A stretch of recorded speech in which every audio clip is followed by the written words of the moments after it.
Welcome to the late show. While Connor is coughing, welcome to the late show with Stephen Colbert. Welcome. Woo, yeah. Stephen Colbert hosts the Late Show, not the Late Show. I do not watch any of them. I just know that he is a late show host. Whether it could be the indomitably late show, and I would still probably say Stephen Colbert because I don't care about the other ones. He's the Late Show. James Corden was the Late Show. Gotcha. Jimmy Kimmel hosts the Jimmy Kimmel Show. Jimmy Fallon is on the Tonight Show. Gotcha. And Seth Meyers is Late Night. Okay. Late Night with Seth Meyers. I don't know Seth Meyers. I don't like Jimmy Fallon. I don't really know Jimmy Kimmel either. Excuse me. And James Corden can suck a duck. So the only one I care about is Stephen Colbert. Fair. Seth Meyers is the one I mainly watch. I also don't like Jimmy Fallon. Stephen Colbert's okay. It's not like I don't like him. I preferred him on the Colbert Report, mainly because of the satire that came with that. Yeah. Now he's more blunt with what he believes, which is fine. I don't fully disagree with what he believes in. I just liked the satire and the character he played on the Colbert Report. Jimmy Kimmel is okay, depending on what he's talking about.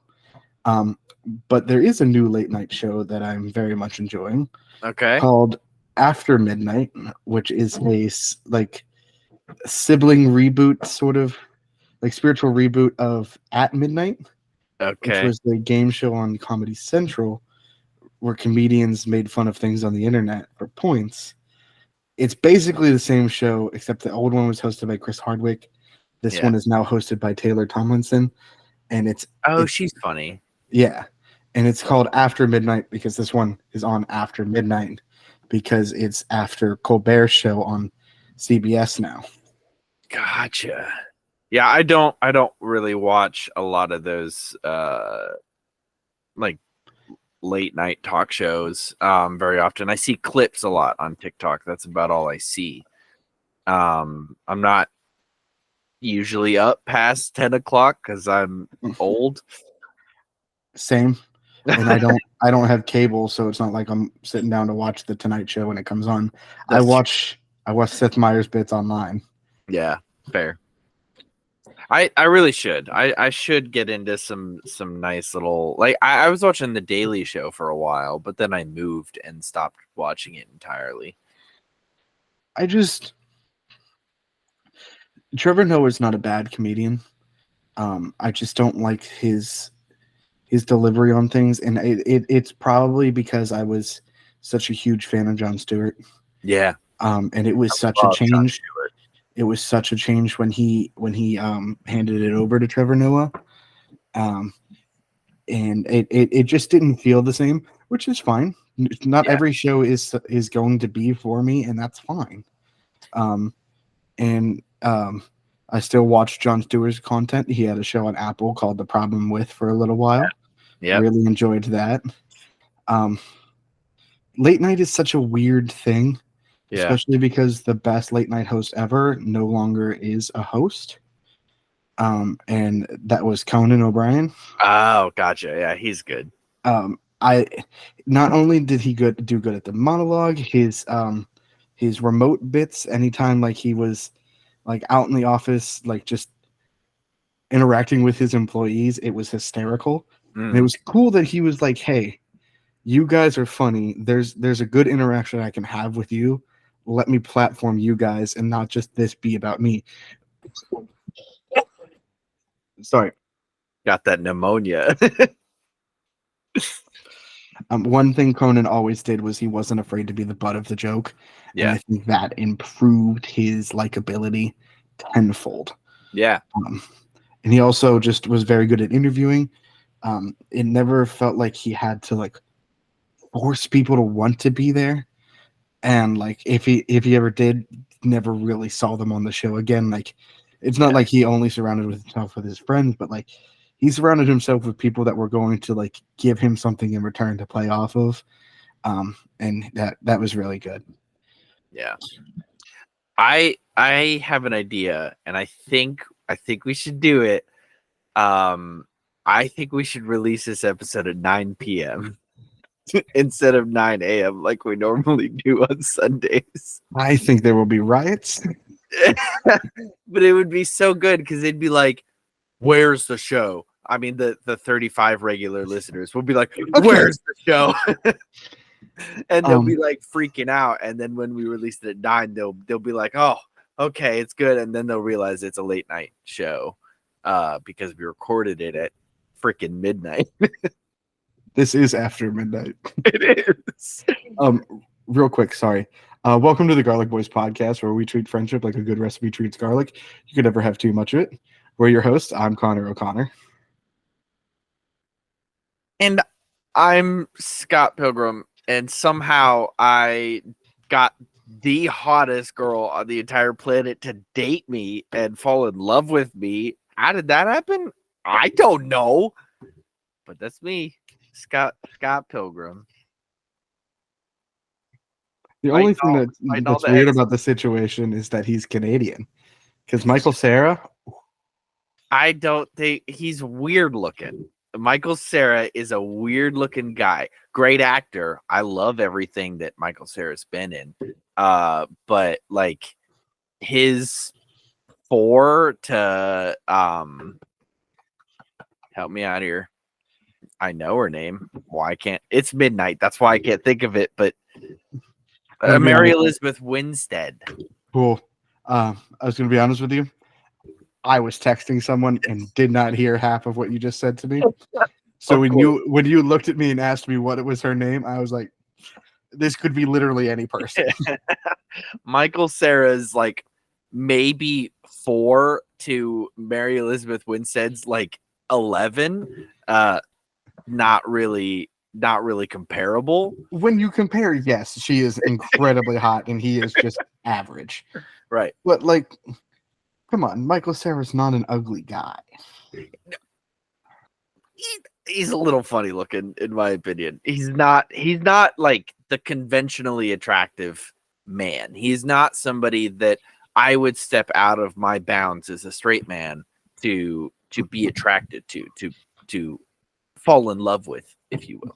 Now, this is actually very good that you bring up the idea of conventionally attractive men, especially in the context of what this movie is deep down, which is just a rom-com. Yeah. I saw a post today that was talking about how who was it? There was there's somebody that's going to be like the lead in a new rom-com movie, and people were asking like if he has the acting chops for it, or like if he's hot enough, and somebody was like taking aback by it and be like, the modern day rom-com is just ruined by the idea if somebody is attractive enough to be the male lead, because of like Matthew McConaughey's few years run in it, or like Glenn Powell's more recent idea of what it means to be a male lead in a rom-com. If you look at Patrick Dempsey, right, but if you look at some of the more like, I think, top tier rom-coms, like he mentions When Harry Met Sally, Billy Crystal's not a heartthrob. He's 5'7" and he's balding. Like, no one's like breaking down doors to be with Billy Crystal, but that's what makes it more real and like makes it like, oh, she like they're truly in love. I agree. Like anybody can fall in love, and it could be the main. They could be the main characters in any movie. I just think it's a little okay. It's a little shallow of me. I'm a piece of garbage for saying that Mary Elizabeth Winstead and Michael Cera as the characters in the movie could not realistically be together. But man, come on. I mean, it's heartening. It's a little heartening because, and I'm obviously taken. Everybody knows that, ladies and gentlemen, and everything all around. I'm taken. You know this. But a guy like me, like I'm comparable to Michael Cera. I think obviously not the fame, but like the looks, I feel like I'm comparable. Definitely not, Matt. I think you don't understand that you're hot, and I'm- that's upsetting. Like, this is one of the things that I hate most about you, is that you Ouch. don't understand how hot you are. Oh, I'm sorry. Hold on.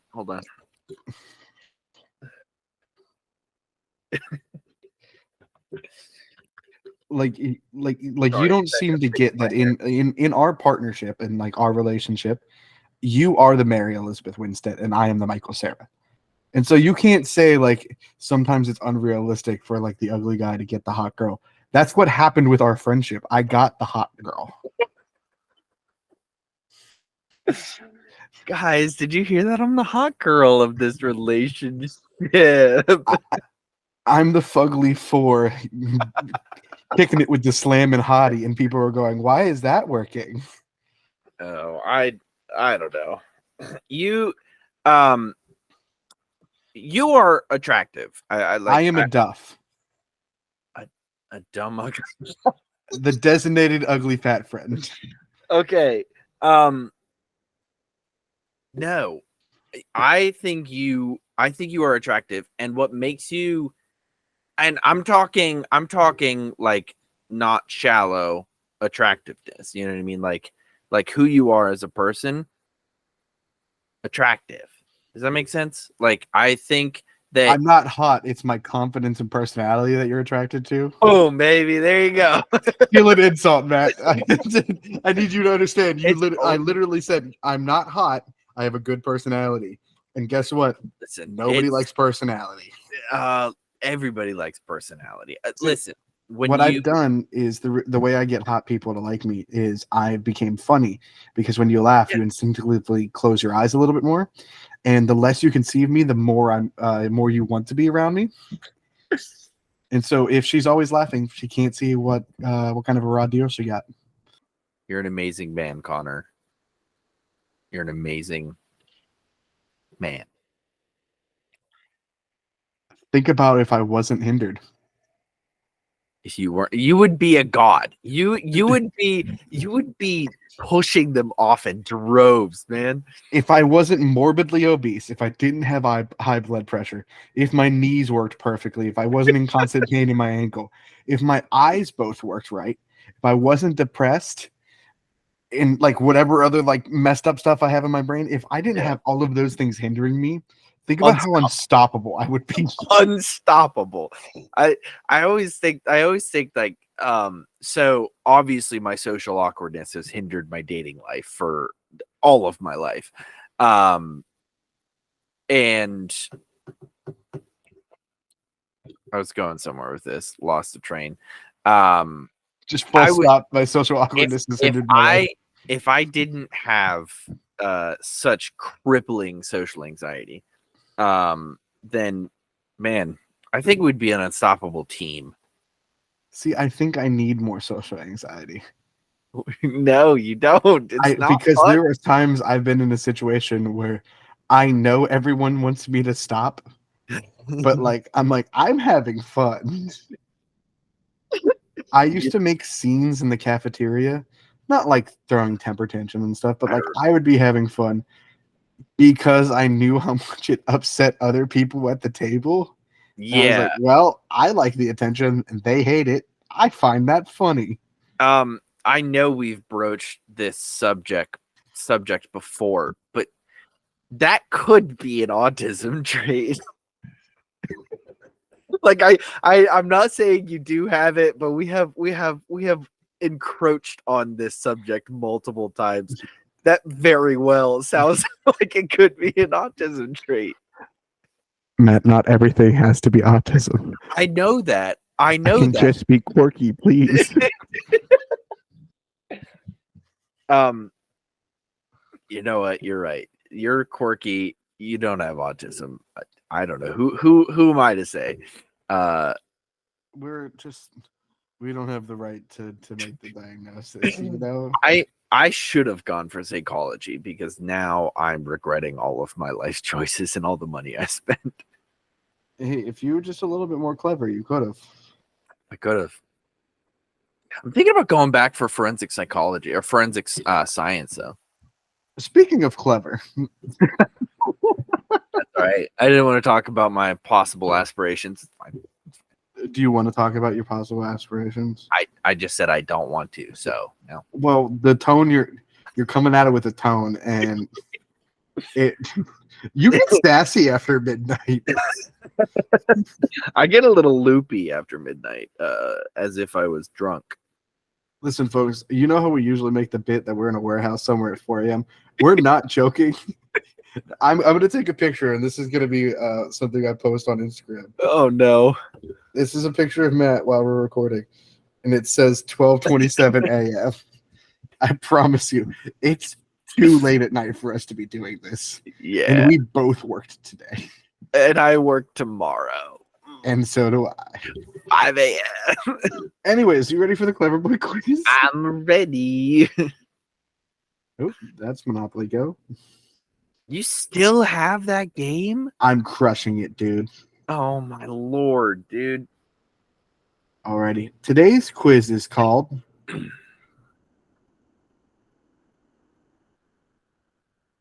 Sorry, I spaced out for a second. Was that the name of the That's quiz? the name of the quiz, yeah. See, I wrote it down. That's awesome. Are the answers there? You want to put that back up for a second? Absolutely not. Today's quiz is going to be all about space.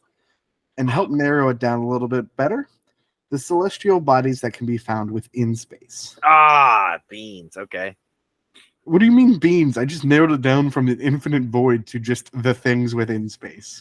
Yeah, but you're all right. I got this. I love space. I know you love space. That's why I made this quiz for you. Yeah. Ready? Yeah, you're gonna make me second guess all my knowledge about space. Absolutely not. I'm gonna be sad. Hold on, I have actual nothing prepared. That's okay. Did you know they got a better picture of the black hole that's in our solar system?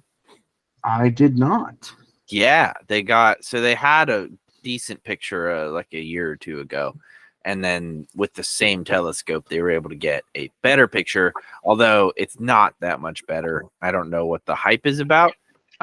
It's just like a fraction clearer, and it ain't great. Hey, any clearer is still progress within the space community. Very true. Very true. Alrighty. I'm ready. Question number 1. Okay. What is the 6th planet in our solar system? I got this. Mercury, Venus, Earth, Mars, Jupiter, Saturn. Saturn. Final answer? Yeah, because the sun's not a planet. Yeah, Saturn. Final answer. That is correct. Yeah, it is. And I did not just definitely did not just cut out space of me double checking to see if I had the right answer. Oh, okay. Hold on. Before we continue, I want to share this with you. Okay. Because it's now on my mind. Share. Okay. So this was the original black hole images. Okay. Uh-huh. This is the new one. Yeah, it's clearer. I mean, a little bit, I guess. There's 3 light sources instead of just the one. Yeah, I don't know. We'll see. We'll see how it all goes when they get better images. Sorry. Continue with the quiz, sir. Alrighty. Question number 2. Number two. Listen carefully. I am. A rocky ball of ice zooms through space, smashes into an asteroid, and breaks pieces off, and eventually makes its way to Earth's atmosphere and burns up upon entry. Does this sentence describe A, a meteor, B, a comet, or C, an asteroid? It describes okay. Okay. A comet. Final answer. Final answer? Yeah. I'm sorry, Matt. That is incorrect. It is A, a meteor. Really? A meteor is what happens when a small piece of an asteroid or a comet called a meteoroid burns up upon the entry into Earth's atmosphere. Okay. This definition comes directly from NASA.gov. I tried to get most of my information from that website just to have like Factual. I know what I'm talking about.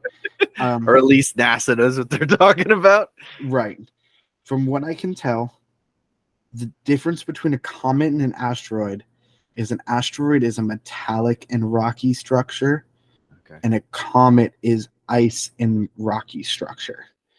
And so it started out as a comet, crashed into an asteroid, and the broken pieces of it entered into Earth's atmosphere and burnt up, and that made it a meteor. Gotcha. Okay. See, the icy thing, I was like, yeah, that's definitely a comet, but makes sense. It all makes sense now. I purposely wrote it that way, and so like it could point to any of the three. Yeah. But the specific language of it burning up in the atmosphere made it a meteor. Okay. Cool beans. The more you know. Hey, if this quiz helps anyone learn anything, I feel like I'm doing the Lord's work here. Yeah. You're at least doing the universes. Yeah. Praise be to Alex Trebek. Number 3. Which planet has the most moons? Is that you said that as if there was more of a question. Yes, I decided to leave that as a bonus on this one. Okay. I am pretty sure Jupiter has the most moons because I'm pretty sure it has like 4. That's going to be my final answer. Final answer. Okay, so that is incorrect. Dang it. And you thought Jupiter had 4 moons? Yeah. Okay.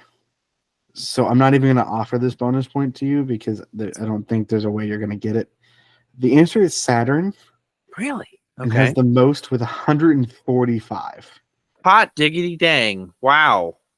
The bonus is going to be to the nearest 5. How many moons do you think it has? That's a lot of moons. I didn't know it had that many. Mm-hmm. Really? And Jupiter has way more than 4, by the way. Yeah, you're probably right. I don't know. Yeah. All right. Cool. Number 4. What constitutes a moon?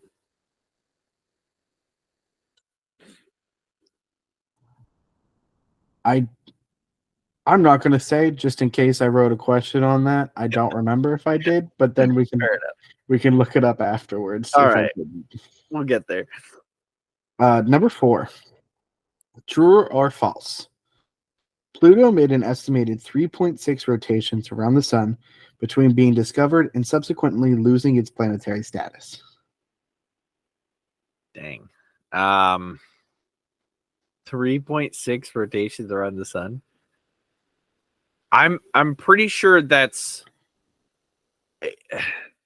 I'm pretty sure it is a bit slower just because of its distance from the sun.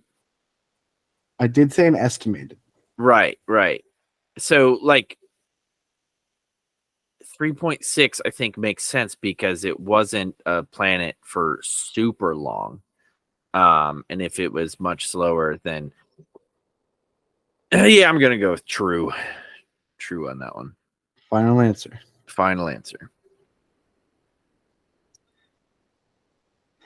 Matt, that is incorrect. Dang it. Pluto's orbit takes 248 years to go around the sun. So it didn't even make one full rotation? No, it was discovered in 1930. It hasn't even been discovered for 100 years yet. So it's not even halfway through its rotation cycle from when it was discovered. Wow. That's insane. I didn't know it took. I knew it took longer. Again, gravity, like gravitational pull and all that jazz. But I didn't realize it took that long. That's crazy. We didn't even give crazy. We didn't even give Pluto a full rotation. You monsters! You absolute garbage human beings. Sorry, I have a lot of respect for NASA, but I'm mad. I fully anticipated you going on a Pluto rant, so You had no idea that I would go on a Pluto rant. I should have oh really? worn my Pluto t-shirt. Oh, you didn't think I was gonna figure you would ride or die for Pluto? Huh. Question number 5. What's the name of Pluto's largest moon? Oh no. Oh no. I have no idea. I don't keep track of moons. Like you said, there's like 145 of them on Saturn. That's crazy. Pluto has 4 moons. Pluto has 4 moons. Jeez. Okay. Phobos. Final answer. I'm making up a Greek name. Yes, final answer. Well, Even most of the planets are Roman. Here. Let me give you a clue. Cool. Most of the planets are named after Roman gods. Yes. I mean, Phobos is technically a Latin root.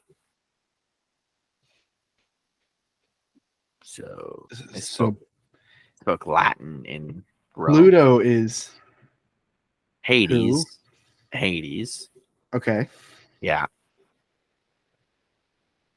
So the moon surrounding Hades / Pluto would probably be like Persephone. Maybe. I don't know, any other like Prometheus or someone like in the underworld that is, stuff like that. I don't know. That's all Greek stuff. I don't know the Rome equivalent. I don't think I'm gonna get this, so it might just have to be a forfeit. All right. Well, I'll take Phobos as your final answer then, if that's all right. I hope you realize at this point that is incorrect. Yes. No, don't yell at me. Okay. I didn't name it. Okay. Pluto's largest moon is named Chiron. Charon? Oh, Yes. see, that actually makes sense, but that's Greek. Yeah, rude. That's the part that I thought you were going to yell at me for, because I know it's Greek and not the Roman name, unless the Roman name is the same. It very well could be, I guess. If for those of you who don't know, in Greek mythology, Charon is the boat, I guess, the ferryman that takes the lost or the dead souls into the underworld, and then from there they are essentially processed into the different afterlife realms of the underworld. With Elysium and Tartarus and the Asphodel Fields, I believe. Lots of areas depending on how good of a hero / human being you were. Yeah, so that's Charon, the boat guy. I was wrong in one aspect. Pluto has 5 moons. Oh, man. I expected more from you. How did I got all this information from NASA? Got it all wrong. How can I believe anything you say from here on out? So it looks like the Roman version. I don't know if there is a Roman version for Chiron. I feel like there's gotta be, though. Like the Rome has an underworld or something equivalent to that, like a hell or a after death place. He was just called Charon. He didn't have a Roman equivalent. Okay. From what I can tell, like some of the names did just go over. Yeah. The biggest thing is like Hercules is actually the Roman pronunciation. Yeah. I believe Hercules.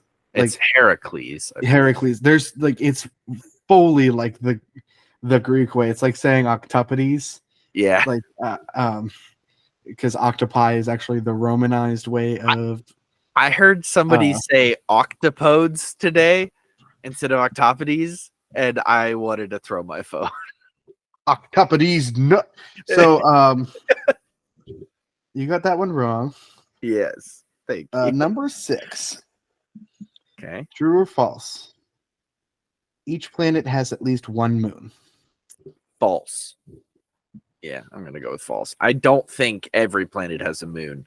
I could be very wrong, but I don't think Mercury, maybe Mercury does. Doesn't matter. I said false. Final answer.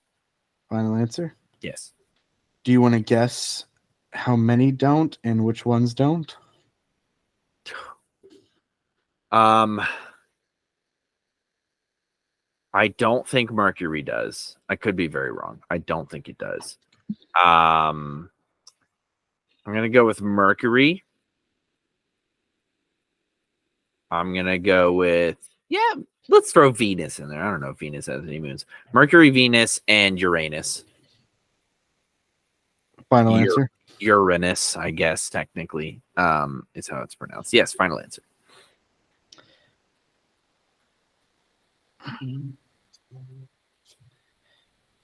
I almost was going to give you a bonus point there. Oh, really? Was that close? You're close, except for the fact that Uranus has moons. Okay. Mercury and Venus are the only planets without moons. Dang. Oh, so I had it right except for Uranus. Okay. I'm going to actually this, and I know people are going to like nerd me in the comment. Yeah. It's Uranus. Okay. It's silly. It sounds funny. Never in the Greek or Roman pronunciation was it Uranus.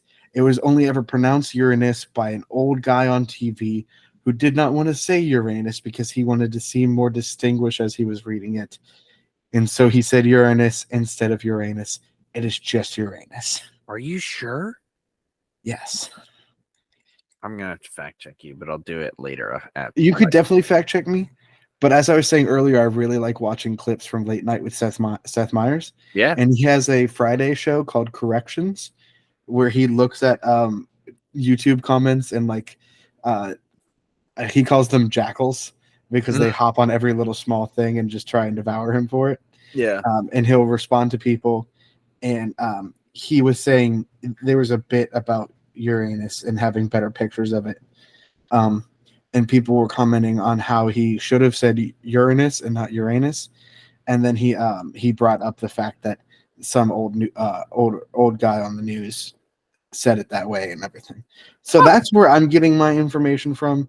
Yeah. And it's from a TV show called Corrections. You feel like they would like do their proper fact checking. Yeah, I'm sure they did, and I'll take your word for it. I didn't know either way. I just felt like Uranus sounded more like a Roman god than Uranus.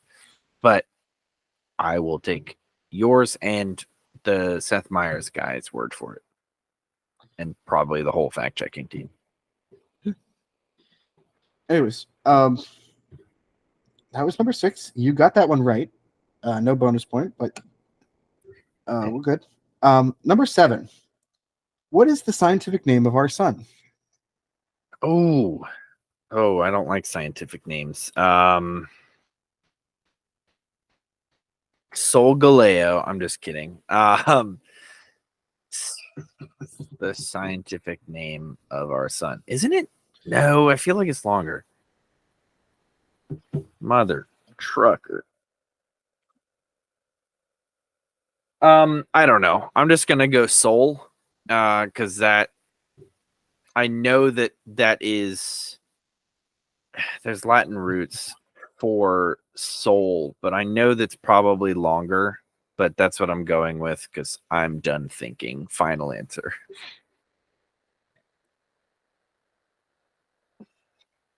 Matt, that is incorrect. Dang. It is true in many science fiction and other kinds of fictions that the sun is referred to as soul. Mm-hmm. But the scientific name for the sun for in our solar system is just sun. No, it's not. I swear to you. Because I double checked and NASA says it's just called sun. Oh, I hate this. Like our moon is called Luna. Yeah. Our sun is called sun. Why would you do a bunch of Roman / Greek / Latin based names for everything, but not call the sun Sol? I mean, it's very similar to how in like a lot of other like if you're in space, like in Marvel, they call it Terra instead of Earth. But like you want to sound some cool scientifically sci-fi name for your son, you're gonna go with Sol. Yeah, but you could have even called it like Helios, like the god that charioted the sun across the sky. Like, right, but Helios is not the sun. Yes, but Helios just charioted the sun. Jupiter's not the planet. He's the god. Don't yell at me. I didn't name them. Yeah, I know. I'm annoyed at NASA and everybody who works there. Oh, it's fine. Yeah, it sucks. Life's life. I do think it's stupid, by the way. Thank you. I know you're being just mean. I have to be facetious to keep up the character. Why not just name it something cool? Like, you're right. Like, you could have named it like Garbatrax the Destroyer. Like, you could have literally named it anything and it would have been better than Sun. Like, come on. All right, I'm sorry. We can move on. Rant over. Question number 8. Where in our universe would you find the Kuiper Belt? The Kuiper Belt? Yes, and I'm willing to spell that for you if you'd like me to. I'm assuming it's Kyper. Close. Kuiper. Okay. Is that just like another name for Orion's belt? Nope. I'll give you that one for free. I was kind of hopeful. Okay. Where in our universe? You do understand. This is an impossible question to guess. You're right. I'm sorry. I misspoke. Where in our solar system? In our solar system? See, that's better. Because our universe is infinite and ever expanding. Okay. In our solar system.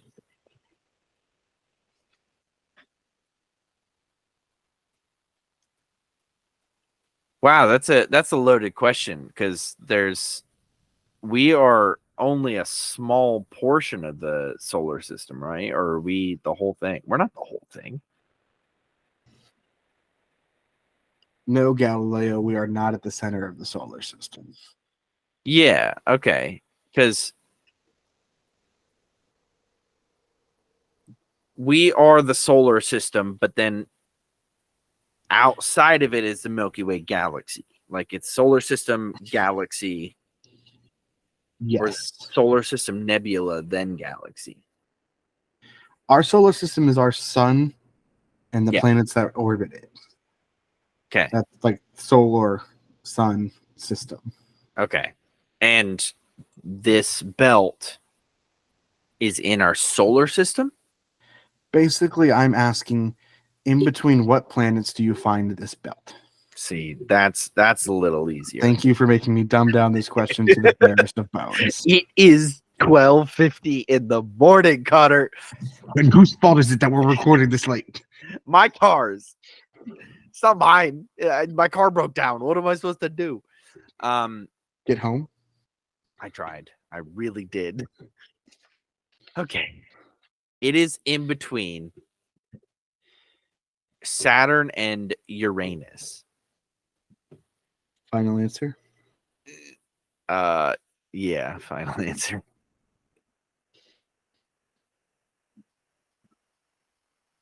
That is incorrect. Dang it. All right. I do believe that there is an asteroid field around that area. I could be wrong. I think it might actually be between Jupiter and Saturn. But the Kuiper Belt specifically is located in between Neptune and Pluto. Dang it. All right. Alrighty. Number 9. There is a hypothetical additional planet in our solar system that is said to have a mass 10 times that of Earth and an orbit that could take around 20,000 years to be completed. What have scientists nicknamed this planet? Uh 20,000 years. That would be a long day. I mean, I know there's the That's a rotation year, but day, but yeah, like that would be a long year. 20,000 years is 1 year. Um sorry. They have nicknamed it Earth 2. Listen, I've already lost a quiz. It is 1 a.m. I am just Earth 2, final answer. Because he said it was similar in size. So there it is. you think the planet that has a mass 10 times that of an Earth Oh, orbit? you said 10 times. I'm sorry. Jupiter 2.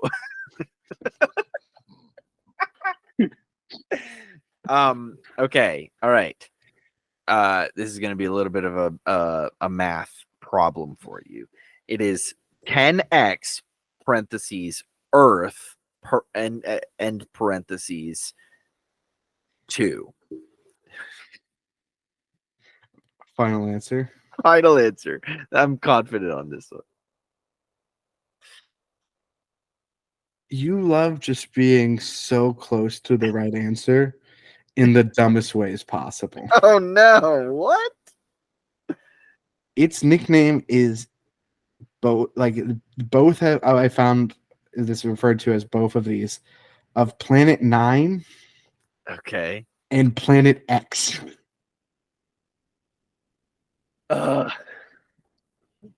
Nice. That's cool. That's cool. I want to live on Planet X. That's where Alien X is from. Yeah, exactly. That's why I want to go there. Gang, gang. Number 10. What gives Neptune its blue coloring? The atmosphere. Oh, is there something in the atmosphere that I'm supposed to be more specific on? Considering my phrase was going to be, can you be more specific? Yes. Okay. Neptune clearly has some sort of. I'm pretty sure Neptune is mostly gas. It's a lot of gas. It's a lot of gas. I think It's not as gassy as Uranus. Sorry. Oh, got him. The gas on Neptune that gave it its color is. Can I look at the periodic table? No. Dang it! We just did a quiz on this a while ago. Looking at it's not going to help you. It's not on the periodic table? Not necessarily. Ugh.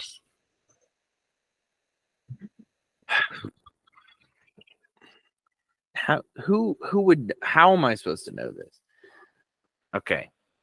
The thing that gave Neptune the blue color is the water on the surface is reflecting, the ice on the surface is reflecting through the atmosphere because of the sun, and it looks like the gas surrounding the planet is blue. Final answer. Matt, that is incorrect. What? That's scientifically plausible. All right, tell me the answer. It's not as plausible as the fact that there is a high amount of methane in the atmosphere, and that's what causes it to be blue. So, before the planet was abandoned, it was just a cow farm, just full of cow farts, full of cows. Like, think of as many cows as you can think of. It's at least double that. And then add at least 2 more. So that was a good quiz. I do like space, and I appreciate the learning opportunity. Is there a bonus question? There is a bonus question. And as always, it's only slightly related to the actual quiz itself. Yeah. Matt, stars are in space. That's factual. Yes. Yep, that is true. Your star sign is a Cancer. Yeah. How many stars make up this constellation? Oh. Why do you do this to me?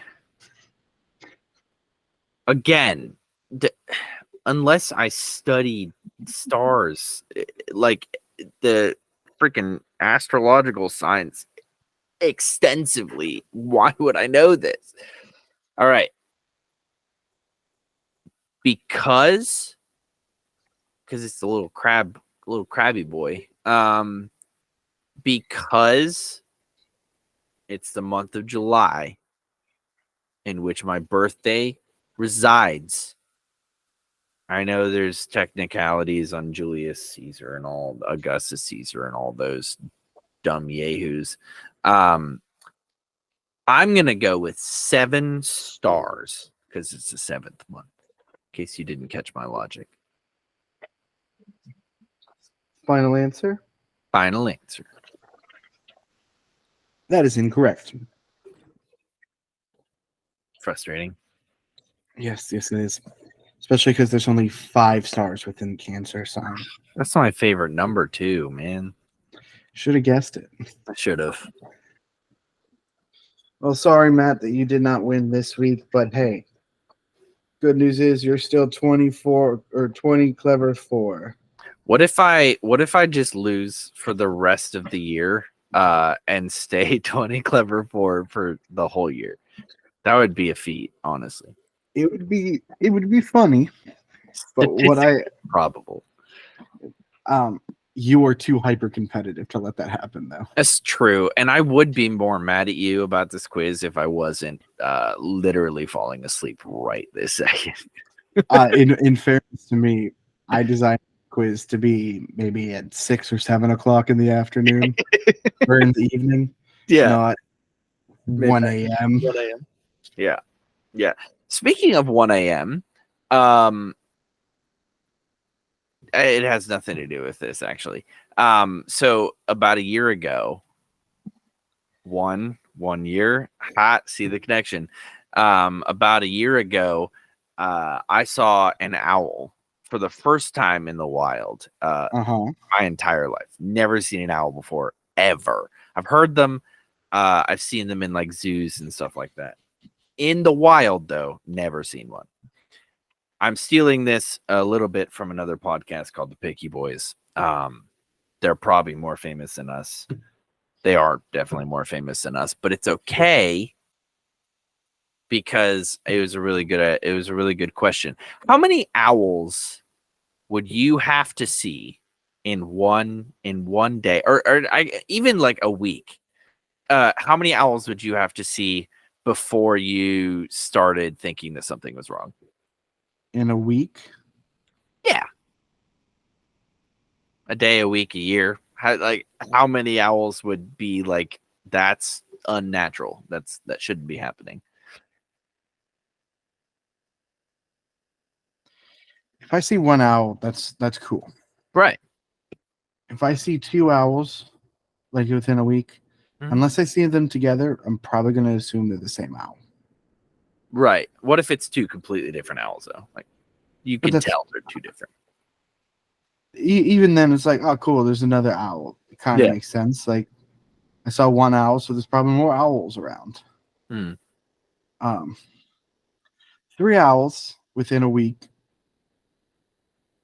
Pretty like, okay. Like, I mean, I've seen that many deer before. I know like deer have a bigger population, but it's like, I guess that tracks for me. I guess. 4, I'm going to start getting suspicious. Yeah. 4 like if 4 days in a row I see like a single owl. Yeah. Like that's how I'm thinking about it. It's like I've 4 days in a row I've seen 1 single owl. It's been a different owl every single time. It's like, okay, that's a little weird. Day 5, I'm fully worried. Like, you're calling everybody. Like, I think anyone else see an owl recently? Like, I would definitely be asking my brother, like, hey man, have you seen an owl like anywhere around near where we live? Yeah. It's like, I don't think they like people very much. Like, I think they're like more isolated creatures. And like, I mean, I'm not in a city, but like I'm in a decently populated neighborhood. Yeah. So like 4/5 is like you're like I'm worried. There's something wrong. Four, I'm worried. Five, something's definitely up. Okay, so for me, up until last year, I would have said one. Like one would have been my what is going on. Like I would have instantly been suspicious. But now that I've seen an owl in the wild for the first time, it's not. It was just like a little guy. It was just a little fella just sitting there staring at me. Um, so it didn't seem as weird to me now that I knew that they were not mythological creatures. Um, now that I've thought about it, I would say in the span of, let's say, a week, and one is appearing every day, and I know it's a different one every day. Like, first one, I'd be like, that's really cool. I saw an owl. It's very rare to see an owl unless you're like actively looking for them. Day two, that's so freaking cool. I saw 2 owls. Like, this is the coolest thing that's ever happened to me. I'm lucky. I must be getting lucky. I should go hit the lottery. Day three, this is getting a little weird. Am I going to get a Hogwarts letter soon? A really late Hogwarts letter? I don't know. Day four, okay, full panic. Like I'm already going into my bunker shutdown mode completely. I'm calling people, telling them I love them. The world is going to end. By day five, if the world hasn't ended, I will probably be dead from just severe panic. Um, so I guess I'm around the same timeline as you, but like I'm suspicious after like Owl 2 Why are you scared? because you don't see owls. Like they're like you said, they tend to be very isolated. It's like I've seen more bats in my lifetime than I have owls. You know what I mean? Like bats like, are nighttime creatures, and so are owls, I guess, most of the time. but like, are you worried that like the owls mean something is going down? Right. Like Or some you sort of wor- omen where the birds are abandoning their usual tendencies. Got it? Because like, I think I could fight an owl. Oh yeah, no. That they have some nasty claws though. They Like got some nasty claws, but if an owl comes at me, I can probably hit it pretty hard. yeah. I wouldn't say no. I'm not worried about them attacking me. I'm not worried about fighting them. I think it's like in Hitchhiker's Guide to the Galaxy where all the dolphins like left or something like that. Yeah. I don't remember. It's been a long time since I've read the book or seen the movie, but um all of them just like left the planet, and it was like this big weird like omen, and then obviously things went to garbage, excuse me, after that, and the events of the thing unfolded. But like the omen at the beginning of the book, or like the telling of something bad is happening, was the dolphins left and they were like singing songs, and so I don't remember, again, fuzzy, but I like this. To me, this would be an omen because you don't see rare creatures on a regular basis, if that makes sense, unless you're looking for them. You know what would scare me if I saw it in the woods? What? Sasquatch. Yeah, that again, super rare creature. If you But there, saw Sasquatch, and especially on more than one occasion, I would be full panic after day two. I think there's only one instance where I wouldn't be absolutely terrified if I saw Sasquatch. And what is that? That's if I went over to Puzzle Room Pittsburgh and tried their amazing escape room called Seeking Sasquatch. You know what's really That's weird? right. I just segued into the ad for this I'm week. so tired that I didn't even realize that was gonna be a segue. This week we are again partnering with Puzzle Room Pittsburgh to offer you an incredible deal of $5 off per person if you use the code Garlic Boy at checkout. That includes not only their Seeking Sasquatch room, you can also do the study, which is a mysterious library inside a mysterious mansion, and the Escape the Undead room, which, if you are a fan of horror, zombies, and jump scares, is an incredible opportunity for you to do that as well as solving puzzles. Each of these rooms are exhilarating and are expertly crafted with props and other details to make you really feel immersed inside the world. Again, if you use our code Garlic Boy at checkout for $5 off per ticket to mystery, excitement, and endless fun, just visit the website at www.pittsburgh or .puzzleroompgh.com and use the code Garlic Boy at checkout. You can use the link in the bio to get over there, and you can even book online right there. So don't you miss out on the ultimate escape and book now. I think once we do our little thing that's going on, Wink, wink, wink, wink, wink, wink, wink, wink, wink, wink. I'm gonna take my mom down. So I invited her to come down and do the Sasquatch room because I really want to do the Sasquatch room. Wink, wink, wink, wink. And she said that she wasn't able, but then she was like, I really want to do another escape room. So maybe we could go down another time. I was like, yes, she's not going to want to do the zombie one. So I think I'm going to have to do, if it's still there, because I know they do like new rooms every once in a while, right?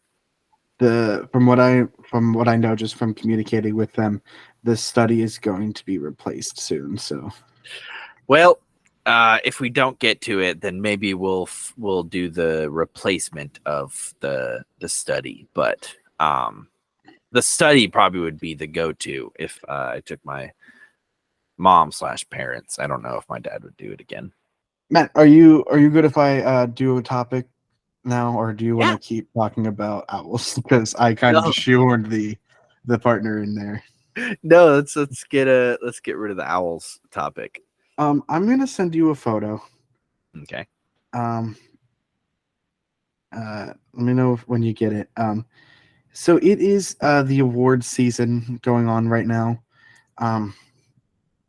I call it that because that's what it's called. We recently just had like the Golden Globes, People's Choice Awards, the Governor's Award, Emmys, all of that happening at the same time. And pretty soon at the end of the month, we are going to be getting the Oscar nominations. And the Oscars are going to be held in March 10th this year.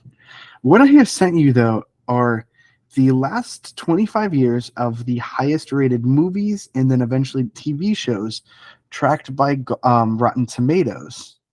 Okay. At least that's my understanding of what this picture is. And so these are the Golden Tomato Awards given out to these movies. I don't know if they're the highest rated actually, because of Harry Potter and the Deathly Hallows, I feel like isn't the highest rated movie of 2011, but it could be. Right. But I wanted to see, I wanted you to look at this list and see if there's anything that immediately jumps out to you. And like, if we look at like 1999 is the first year on here. If we look at 1999 to like those early 2000 years, a lot of them are animated movies. Yeah. Well, yeah. I think that's mostly because those were like innovations in animated technology. Obviously, Chicken Run and Wallace and Gromit, they're more of like a claymation stop motion style. But like Disney and Pixar, man, was crushing it. Actually, I think all of these are Pixar. Chicken Run and Wallace and Gromit, I believe, are Disney or DreamWorks. Yeah, but all of those animated movies, except animated those two movies and all the way Zootopia, are Pixar. Yeah, all the way to 2010 is Pixar. So what I'm going to do is have you look over it, see what you like, if there's any you adamantly disagree with or agree with for that year and everything, or if like you don't think that they're that great of a movie. I'm going to read through it for everyone just so they can see what we're looking at and understand it. Yeah. I'm going to try to do this quickly and as least boring as possible. So starting with 1999, we have Toy Story 2. Then next year is Chicken Run. Then Lord of the Rings, The Fellowship of the Ring. Then Lord of the Rings, The Two Towers. Then Finding Nemo. Then The Incredibles. Then Wallace and Gromit, The Curse of the Were-Rabbit. then Casino Royale, then Ratatouille, then Wall-E, then Up, then Toy Story 3, then Harry Potter and the Deathly Hallows Part 2, then Argo, then Gravity, then Boyhood, Mad Max Fury Road, Zootopia, Get Out, Black Panther, Avengers Endgame, Portrait of a Lady on Fire, Spider-Man No Way Home, Top Gun Maverick, and finally with 2023 is Oppenheimer. Okay, first thing that jumps out at me, and I'm actually really upset about, the third Lord of the Rings movie not on there. The third Lord of the Rings movie, Return of the King, is the highest rated, the most well loved of all three of the movies. And I understand that it was competing with like freaking Finding Nemo, I guess, but it is the most loved. That's like putting the first two, episode 1 and 2 of Star Wars on there, and then not putting the Revenge of the Sith on there. Doesn't make any sense, because Revenge of the Sith is arguably, but mostly factually, the best of the three. So here's why this was. Finding Nemo has a 99% critic score. Boo. Finding Nemo's good. It's great even. Return of the King only has a 94. That's disappointing. That's very disappointing. Because, like, okay, Fellowship of the Ring and Two Towers, fantastic movies. They're the whole trilogy is solid. It is so solid. But Return of the King is debatably the best of the three, and it's disappointing that the first two won, but not that one. But Finding Nemo, I guess. There's a lot to be desired when it comes to the Rotten Tomatoes metric. Yeah. Because it isn't as straightforward as, 94% of people liked it. Because it's only 94% of people rated it fresh. Okay. So it doesn't have like the nuance sort of like of a star rating system as like other systems have. And so like it's whether or not it's fresh or rotten. 94% of critics said it was fresh. You have 17 that say it's rotten. Here's one from the London Evening Standard. Viggo Mortensen's Aragon is the good king of the title, and while the actor may look fetching in a crown and cloak, he doesn't have half the gravitas of Sean Bean's Boromir in the first film. And so it got a rating of 2 out of 5, and it was deemed rotten. Okay. That infuriates me. All of these, apparently I didn't watch movies from 2012 to 2014 because I've never seen Argo, Gravity, or Boyhood. But every other movie on this list, except for Portrait of a Lady on Fire, I've never seen. I can understand. These were really good movies. Mad Max Fury Road, man. Oh. Argo, I don't have much information on. Ben Affleck in a movie. Usually I've heard good things. Gravity is Sandra Bullock and George Clooney stuck in space outside of their space shuttle. Ooh, okay. That sounds good. Boyhood is a very experimental indie film that followed a real life boy growing up for 10 years. Okay. And so they started filming the movie in 2004, I believe, and like followed him as he grew up from that age to whatever age he was in 2014 and everything like that. Yeah. They, for the listeners, they started doing shows in 2014. Yes. As well.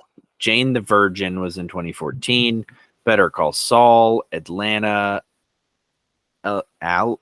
Alas Grace. Yes. Homecoming, Watchmen, which is the new series, not the movie. Obviously, I'm talking about TV series. I May Destroy You, WandaVision, House of the Dragon, and The Last of Us in 2023. interesting stuff. I know Jane the Virgin was huge, and I also know Better Call Saul was a really good spin-off of the Breaking Bad series. So, Better Call Saul, I've watched maybe half the series, Okay. just because I lost the ability to watch it because I didn't have Netflix for a little while. I think it's an incredible series. I think Bob Odenkirk is an incredible actor. Yes. It's finally finished its run. Not finally. It's unfortunately finished its run. It was never given an award. And it's sort of criminal because this show is so good. Yeah. And this is sort of really what I wanted to talk about based off of this. Like these, it's not an award, it's a Golden Tomato. It's just them like acknowledging that these are the highest rated movies and TV shows. Right. With the Emmys this year for TV specifically, that's what the Emmys are. Most of the shows that most of the awards of the night only went to 3 different shows. Really? Yeah, and so from what I understand, it was Beef, Succession, and The Bear. I've never even heard of any of those. The Bear is actually very good. If you have Hulu, you should watch it. Okay. It's Jeremy Allen White and oh no, I'm going to say her name wrong. Ayo. Let me look it up. Let me look it up so I can say it right because she deserves for me to say it right. Okay. Yeah, is that the chef one? Yes. He's in? Okay. It is Ayo. You know, they put the pronunciation right there. and it doesn't make any sense. That's Yeah. not how words work. I'll see if I can help you. Ayo Edibiri? I'm going to say Edibiri, yeah. Ayo Edibiri. She is an incredibly funny actress. If you watched the new Ninja Turtles, she was the voice of April O'Neil in that. Oh, nice. Oh, she was also in. Who is she in Across the Spider-Verse? She's also in Big Mouth. Is she Spider-Bite? Glory is who she was. I don't know who Glory is, if I'm being 100% honest. Glory Across the Spider-Verse. It's probably one of the spiders, but Glory Grant. No, she was in the band that Gwen is in. The Mary Janes. Yes. Yep. Yeah. Did you know that's what their band was called?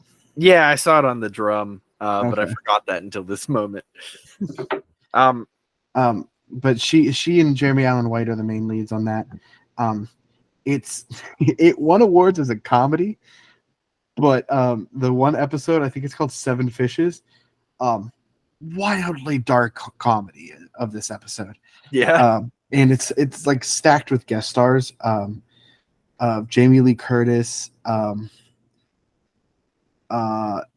Sorry, it's 1:30 in the morning. What's his face from Punisher? John Bernthal. Yeah, John Bernthal. Sarah Paulson, John Mulaney, and a few others, as well as the main cast. I don't know if you know who Matty Matherson is. He's a cook on the internet. Very funny guy. He's not a cook on the show, and it's hysterical. Because like he's the only one of the cast that's like a professionally trained chef, and he doesn't cook a single thing. But the controversy, not controversy, but like people took note of like, hey, these 3 shows won most of the awards, and it's not a terrible thing. It's just like a why. And when you look at it, The Bear is an incredibly great show.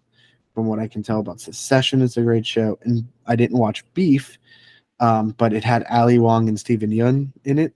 Oh, yeah. And they're both incredible in their own ways, and put them together, and I'm sure it's great. And so there was just people that were upset about only these 3 shows getting most of the awards, and especially that Better Call Saul didn't get any awards. But I think it's good to look at other things than just what the big award shows are giving out.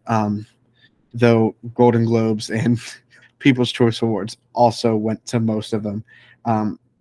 Io actually, she won a Golden Choice, or her first Golden Globe, Emmy, and People's Choice Awards all in the same week.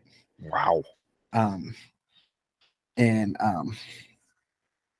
but other great shows that won awards this week are like Quinta Brunson won for Best Actress in a Comedy Series for Abbott Elementary. You know what? I'm fully blanking on everything else. That's okay. I don't want to look it up. I feel like sometimes it kind of turns in. I feel like sometimes it kind of turns into a popularity contest, if that makes sense. Like, kind of like some other competitions that I have been a part of, where it was not really fair in how things were awarded. And I'm not saying that the people who were awarded didn't deserve recognition and maybe even awards, but I feel like there were other objectively better things in some instances that deserved the award over it. But that's all opinion based, I guess. I think the big thing that I want to encourage people is don't look at just the big awards. Yeah. Look at like the smaller awards. There's a reason why it's called awards season. It's not just about who wins the Emmys or the Oscars and things like that. There are other reasons why movies are good and why TV shows are good. If you're watching a film and it says like it was Best Picture at the Sundance Movie Festival, like those festivals are a bunch of independent movie creators typically, or smaller budgets and more like things like that. And if it wins there, that's usually a sign that it's a very good movie. Yeah. The Cannes Film Festival, even like the Golden Globes, they're not. It's a bigger show, like people know what I mean when I say it, but like it's not one of the biggest. Like the biggest honor for movies and televisions is Emmy and Oscars. Golden Globes honors both of them at the same time, and so like it's big, but it's not the biggest. And so like look at the smaller awards that win, because those also can hold weight behind them. Look at the BAFTAs, especially. That's an award show I feel like doesn't get enough love, especially here in the United States. But also, if you like a movie, that's something you like. It doesn't have to be an award-winning movie. Yes. Yep. And also, an award-winning movie doesn't have to be. It isn't always a great movie. Yeah, I hate Top Gun. I hate both of them quite a bit, and they were on here. They were award-winning. I don't know if they actually won any actual awards, but it was received. The Maverick was received insanely well. It was the highest rated movie of last year. I mean, yeah, like I heard objectively it was a good movie. I don't enjoy them. I don't like Tom Cruise, and I think that's part of my bias in the movie, but the story isn't really there for me. What I think we should do before we go, not do this before we go, but I want to pose a prompt to you. Oh, I hate that word. A idea to you. We should do either a special episode or a Patreon episode of like our Golden Globes or our Emmys or awards, our Garlic Boy Awards for 2023. And that can be shows, movies, actors, stuff like that. I think it would be a really cool thing to record. We'd obviously have to come pre-prepared. I don't think we could wing it. But I think it'd be kind of fun. That'd be something fun to throw over on the Patreon. Let us know if you would like to hear that from us. We'll put it up over there. Heck yeah. Speaking of the Patreon, thank you all so much for listening to this week's episode of the Garlic Boys. If you'd like to hear more from us, you can always check us out on TikTok, Instagram, and Facebook. see when we make new posts, and always follow us to be ensured that you don't miss out on new episodes or new announcements. Head on over to the Patreon at patreon.com/garlicboyproductions to be able to support this show as well as TGB One Shots, and help us create more content for you, as well as get exclusive content over there. If you subscribe at $3 a month, that is just the like, hey, we want you guys to keep doing what you're doing. But $10 a month does get you those bonus episodes. So make sure you go over there and support us with as much as you can. Every cent over there is highly appreciated. Do head on over to the Redbubble as well, even if it's just to check out the designs we have and give them a like. Or if you really think like, oh, I should really get those socks with that logo on it, that's sick, go ahead and purchase yourself some. Help us support us in that way as well with some merch. And finally, go on over to youtube.com/thegarlicboys and watch full-length video episodes of the podcast over there. You can see the fun backgrounds, smiling faces, and other things like that inside those videos. Matt, do you have a supplementary mom report for this week? I do, dang it, I do. Eve, the first mother, she was a, you know what? She was just doing her own thing, doing what she felt was right, and it was wrong, but she, she brought us here in a very long and convoluted, indirect way. We are here today because of the mistake that she made. So thank you, Eve. Laced with sarcasm. Mine is Hera Syndulla. Hey, yeah, I love her. Because we were talking about Mary Elizabeth earlier. So shout out to Hera. They could not have picked, I'm sorry, they could not have picked a better actress for Hera. They did really good on all of the actors they picked for that show. So good. Yeah, I'm sorry. Anyways, Matt, do you have any final thoughts for this episode? No, I don't, actually, surprisingly. Awesome. Well, on that note, hey, everyone, guess what? Remember, as always, stay garlicky. Stay garlicky. Hey, watch me.